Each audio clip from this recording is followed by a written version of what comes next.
Hello YouTube. Today we're going to talk about the Chevy Volt.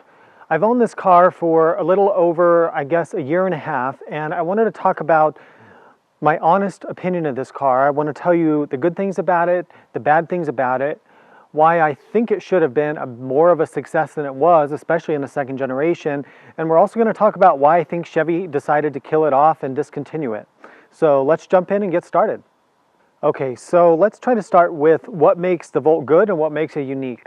So the thing with the Volt basically is that it's a plug-in hybrid electric car, but the thing that makes it different is that it has a much longer range than most plug-in electric vehicles. So this second generation Volt here has an EPA estimated electric only range of 53 miles. And I get about that. It seems to be an honest rating.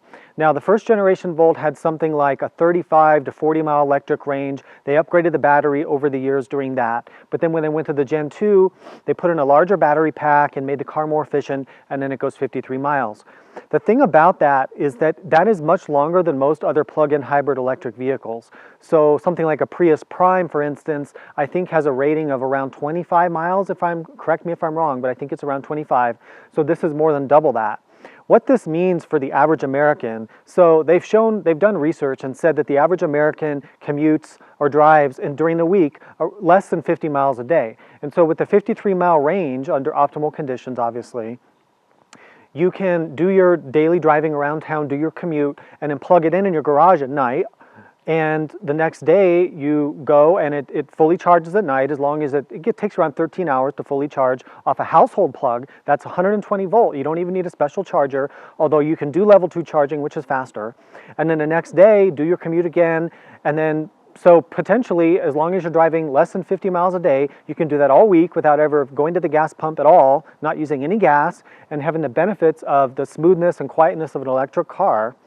And then on the weekend, let's say you want to take a road trip, you want to go to Grandma Mabel's house and go to Cracker Barrel or whatever, you can fill the car with gas, you can go through your 50 miles of electric range, it'll switch on the gas motor and what they call range extending or charge extending motor, whatever they call it, but basically what you need to know is that it has a gas motor in it, a good sized gas engine that acts as a generator to charge up everything, and it keeps you driving. Sometimes the gas motor is connected to the axle, sometimes it isn't. If you want a technical explanation of how this car works, it's way over my head, so go over to Alex on Autos and check his video out on the Volt drive system. It's really good video. Good job, Alex. So that's really what makes this car unique and special, and why when it came out in like 2011, it won a lot of awards. It won Car of the Year, I think, Motor Trend. It won an Automobile Auto of the Year. It won a bunch of stuff around the world because there weren't any other cars that sort of combined the great things about electric and the great things about gas all in one car. So like I said, your commute, your shorter drives, all electric, and then your longer road trips, you can drive this car across the country on gas and never charge it, just fill it with gas. And when you're running in gas mode, the EPA says you'll get around 42 miles a gallon, and I get around that. I have the roof rack here, and so maybe it drops me to around 40 to 39, depending on how hard you drive. But that's the great thing about it. It can be the benefits of a gas car and the benefits of an electric car when you need it. And so it makes it unique, and it makes it really a great vehicle that I think should have been more successful. So when I say this car stays in electric mode for 53 miles, the thing that's different about that, so like in a lot of cars that are plug-in hybrids, what happens is if you floor the car, if you accelerate as hard as you can, like let's say you're merging on a freeway, it'll turn on the gas motor to give you extra boost. This car doesn't have to do that. This car stays in electric only mode, just like a Tesla or anything else, until you run out of electricity. Okay? The only time it's going to turn on that gas motor, if there's battery charge, is when it's really cold, like below freezing. Then it turns on the gas a little bit just to warm things up, and then it'll shut back down. But other than that, it drives as a full electric vehicle until it runs out of battery, and then you're driving on gas. Okay, here we are in the interior of the Volt. Again, this is the second generation Volt, which is a lot different and a lot more normal looking than the first generation Volt. I'll put a photo here of the first generation Volt, which was a bit more controversial of a design. Personally, I prefer the second generation Volt. It looks more like a normal car, and I think the controls are a bit easier to find and to use. My general thoughts on the interior are that it's just fine. It's okay. It works well. I like how the buttons are big and easy to read. It's very easy for anyone to get in this car and use it, adjust the climate control, use the infotainment. The Chevy MyLink infotainment is, I think, a pretty decent system. It's fairly responsive.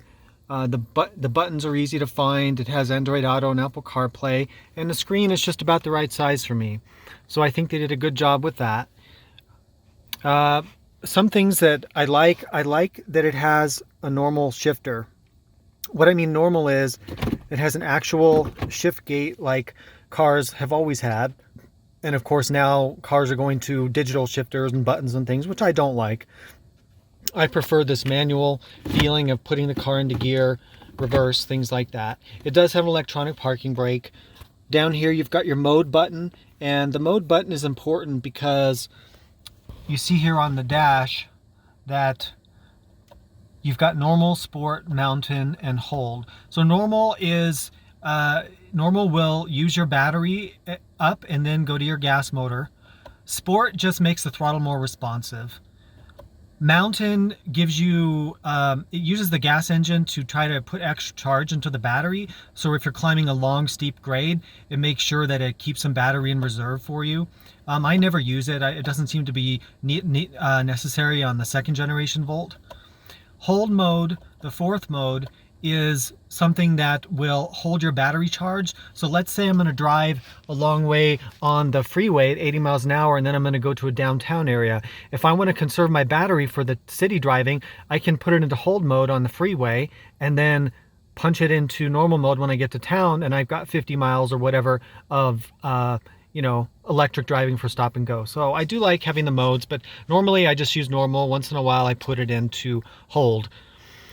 What else can I say about the interior? The climate control works really well. The heating and cooling works great. Some nice things about it. The air conditioning is very efficient in terms of electricity. It doesn't take much of your battery to run the AC. Which is really nice to be, maybe in a parking lot in the summer. You don't have to have your car running and you can have the cabin really cool. But the problem with electric cars, well, one challenge with them is that the heating. So heating the cabin on an electric car takes a lot of energy from the battery. So if I was to turn on the heater, you'd see my power consumption jump way up. It's just something that is the case with electric cars. They don't have hot engine coolant to have a heater core to provide heat like a normal car, so they're having to use basically an electric heating system. The dash of the car, I actually really do like it. You can configure it a lot with not just changing what's on the center, but you can change the whole layout here. Let me try to show you. So you can go into here and you can have different display modes: modern, classic, enhanced, modern, enhanced. So let me try this one. I guess that's what I'm in now. Classic looks like this. Modern, classic, enhanced. So you can configure it, which I like. The steering wheel, okay, I will take some points off because, okay, my model is a LT, which is the lowest end Volt, and it's got like a plastic or kind of rubberized steering wheel, which feels really cheap for a car this expensive. It really shouldn't have that. It should be leather. I know the leather comes in on the Premier model, but come on, this is a $34,000 car. Let's have a little bit nicer steering wheel. I guess the good thing is it's probably less likely to crack like leather does, and it doesn't seem to fade or anything, and it's easy to clean, so that's fine. There's nothing special really about the interior. You can see they do give you like blue stitching on the seats here, which is kind of nice, and they give you kind of a cool design, but it's nothing crazy. The materials are just average. They're just okay. Nothing really to write home about. Take a look at the back seats from here. That's pretty much it for an interior review or interior tour of the Volt. If you have any questions about it, let me know. I did want to add the steering wheel controls are pretty easy to use. You've got radio buttons here. You can't see behind here, but behind the steering wheel here are some volume triggers. This to navigate your dashboard, your phone controls, and your cruise control. I like how they kind of flat mount the buttons because it's easy to wipe clean, and I like to keep my cars clean, and everything works really well. So overall, the interior is fine from the driver's point of view. Okay, let's talk about a few other things that I like about the Volt.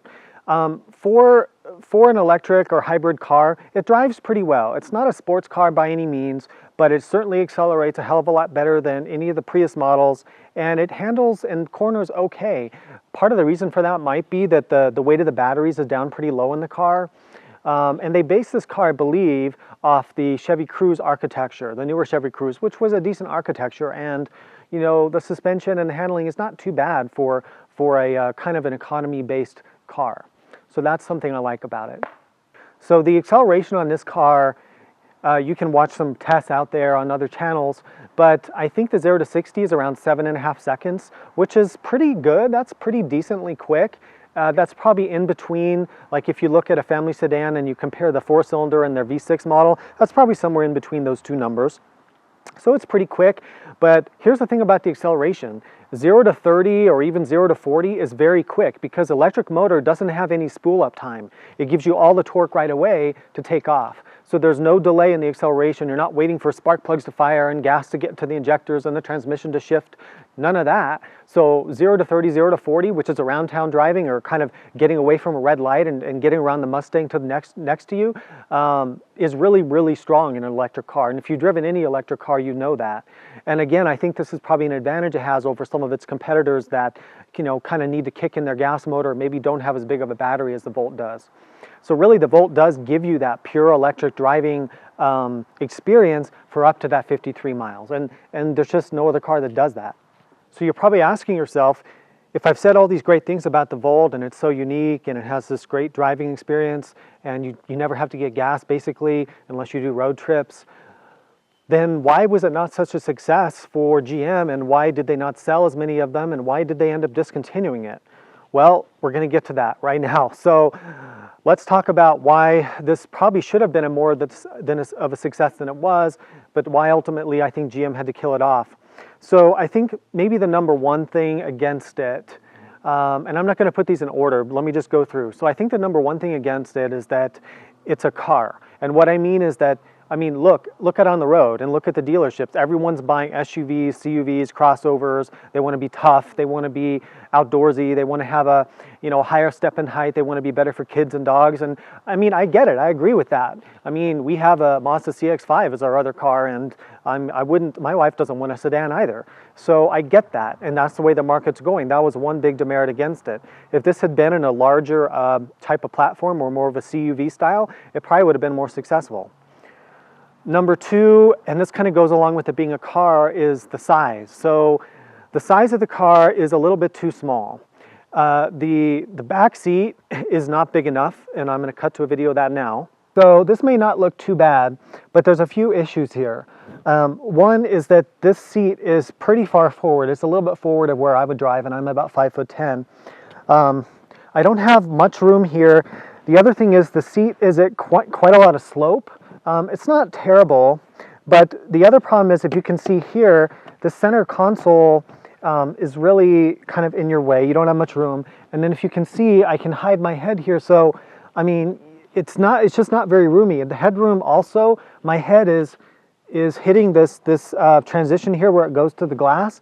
And I'm only 5'10" and my head's already hitting, so it's a bit too claustrophobic back here. And if you want to talk about putting car seats or something back here, forget about it.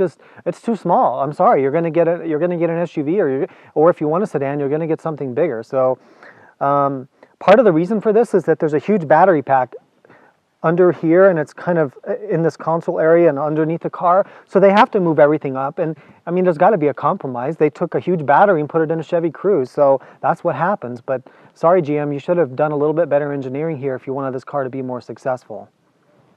The other thing about the size is the trunk. So I'll show you a video of the trunk. Negative I've said about the space and kind of the reasons why this car wasn't more successful. It does have one saving grace about this, is that here you can see this car's a liftback, or hatchback if you want to call it that.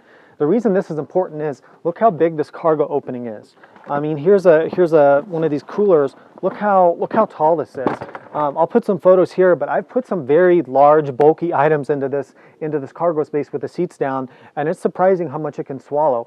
Yes, 10 cubic feet is not a lot, but when you put the seats down and you have this big cargo opening, you can put some pretty bulky items in here, and that's a great thing. But let me show you kind of the trunk space just for kicks. So here I am in the trunk, and you can kind of see it's not very spacious. If you put like even a mid-sized stroller folded up back here and some groceries, it's packed. There's just not that much room. But I do like the fact that it's a lift back, so good job GM on doing that. So when you combine the small back seat with the small 10 cubic foot trunk, it's just not big enough car. A third factor I think that led to GM deciding to kill it off is that GM did a really terrible job of marketing and explaining what this car was. I think people were confused about whether it was an electric car or a gas car or a hybrid or how it worked. Did you have to stop at 50 miles and charge? What's going on with this car? GM did a bad job of marketing this, and I'm not the first one to say this. I think this is pretty common knowledge. But when I went to buy this car, the dealership sold these cars and leased them to people, but they didn't know much about it. They just kind of knew, oh yeah, you get good gas mileage, and oh, you don't have to get gas, but they didn't really know exactly how the car worked. They didn't tell me very much about it. And so I think there was some breakdown between GM and the dealerships in explaining how this car worked to the general public and to the customers who walked into the dealer. So let's get to the conclusions on the Chevy Volt. I really enjoy my Volt. So I'm leasing this car, and the reason that I leased it, even though leasing is pretty much a bad deal most of the time, I actually got an amazing lease deal on this car. I think I pay around $250 a month, and there was almost zero down payment, or maybe it was $400 or $500 down. And then I got state tax rebates, so they gave me money back even though I was leasing the car. And then I got some sort of also I got money from Edison, who's our utility here, for like $500. So they basically paid me to lease this car, and then the monthly payment was so low that with the gas savings versus driving my truck, it pretty much paid for itself. So that's one reason I got it, and I really like it. I really like electric cars. I do believe they're the future, especially if we can clean up our power grid and standardize charging. And I'm going to have a series of videos about this, but those things really do need to happen if electric cars are going to become really commonplace. But I like the Volt a lot, and I wish it had been more successful, and I hope that this idea catches on. And here's why. It gives you the benefits of an electric car driving around most of your driving, and if you need to take a road trip, you don't have to worry about charging the damn car. Yeah, I know people like their Teslas and their Leafs and things, but I'm sorry, I don't want to stop for an hour, every few hours on my drive going cross country to charge my car. The other problem I have with electric cars right now is a couple things. One is that the energy grid needs to get more efficient and cleaner, and that doesn't necessarily mean solar and wind and hydro and that, but we'll get into that in a different video. The other thing is they need to standardize charging cords, how it plugs in. Tesla is interfering with the market with their different cable. I don't know why they can't standardize to like the plug this car uses, or why they can't all get together and decide on a plug. We've already been through this with cell phones, right? Why do we have to do it with cars? It's just like on the cell phone, you want a USB plug, right? A USB-C or whatever, standardize it. Cars, we need to do the same thing. I mean, come on guys, get this together, automakers. Make this easy for us, okay? So other conclusions that I would have is that here's what I think about this car. It's been discontinued. The sticker prices on these Volts were pretty high. This was like a $34,000 car. Of course, there were tax rebates and all that crap. But here's what I would say right now. I think you should really go out and look at these cars used. This is an excellent used car to buy. If you're someone who's thinking about getting a Nissan Leaf or a Tesla or whatever electric car it might be, think about getting a Volt. Think about how much you drive every day and whether you'd like that advantage of, being able to drive 50, 60 miles on electric, but then if you wanted to be able to run on gas, you can. I've told you the downsides, I've told you the negatives of it. If you can live with that, you really should consider these. These things are getting very attractive on the used market with low miles. Cars like mine coming off a lease that have been well kept are really a great deal. A few tips I would give you: probably get the fully loaded one, get the leather seats, get the the adaptive cruise, get the nicer features. This one feels a little bit basic on the LT trim, but it's okay. It's fine. I'm glad GM put all the money into engineering this and bringing an innovative product like this for consumers. I wish they had kind of gone all in with it like Toyota does with their products and kind of made something a long-lasting success. And I think that if this idea of kind of an extended range plug-in hybrid doesn't catch on and doesn't become a big deal, I think that's a real that's really disappointing, because it's such a great idea.